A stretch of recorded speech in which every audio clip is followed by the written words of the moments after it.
Hey, I'm Taylor Pendrith, and I'm going to be playing in my third RBC Canadian Open.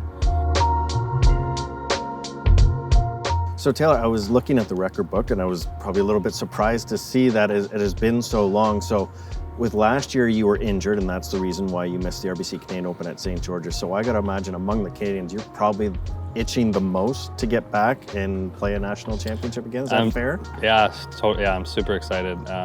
Last year was a big disappointment. I was really hoping to be better by then and really excited to play St. George's, and obviously it didn't happen. So just makes me that much more excited for next year or this year. And yeah, can't wait.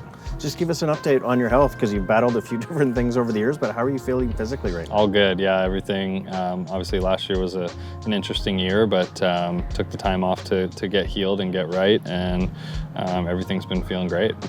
So in your first RBC Canadian Open, you played that as an amateur, 2014, Royal Montreal, and you were a big part of the story that week. If I remember correctly, what did you shoot first round, 65 or something like that? Just when you think back to your first RBC Canadian Open, what comes to mind first? Probably nerves.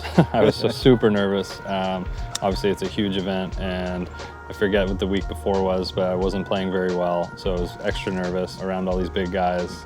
But it was an unreal experience, seeing everybody, all the big pros, and watching how they practice and prepare, and the tour trucks everywhere, free stuff, courtesy cars, amazing food. So it was an awesome week, and then to shoot 65 in the first round, and I think I was solo third, was, I mean, insane.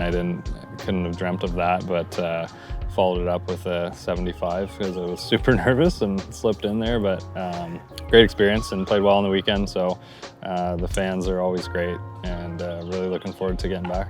You mentioned your disappointment about missing St. George's last year, which is in Toronto, obviously, and you're from the Greater Toronto area. And this year at Oakdale is technically even closer to where you grew up. But I'm wondering what, if any, history you have with Oakdale Golf and Country Club. I've played Oakdale, I think, twice, so I don't know it super well. Last time I played was the Ontario Better Ball with Corey, and yeah, just from what I remember, it's an old school golf course, tree lined, and I'll have to check it out a couple weeks prior to the tournament, but yeah, I heard it's a great venue, and looking forward to getting there and checking it out. Corey being Corey Connors, and you guys would have played that when you're amateurs. Do you remember how you did?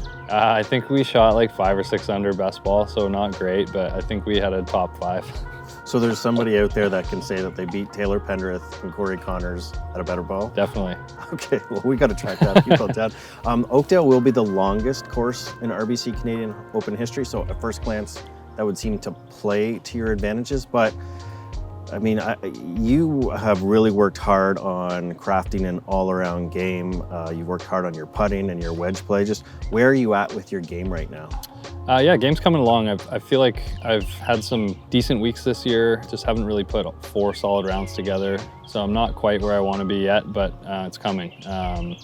Driving it good, wedges and putter are starting to get where I want them to be, and getting some confidence back. It's marked on my calendar. I'm really looking forward to that, and playing in front of the home crowd, and we'll have lots of family and friends out there, so be ready to go. Awesome. Well, we can't wait to see you there. Yeah, sounds good.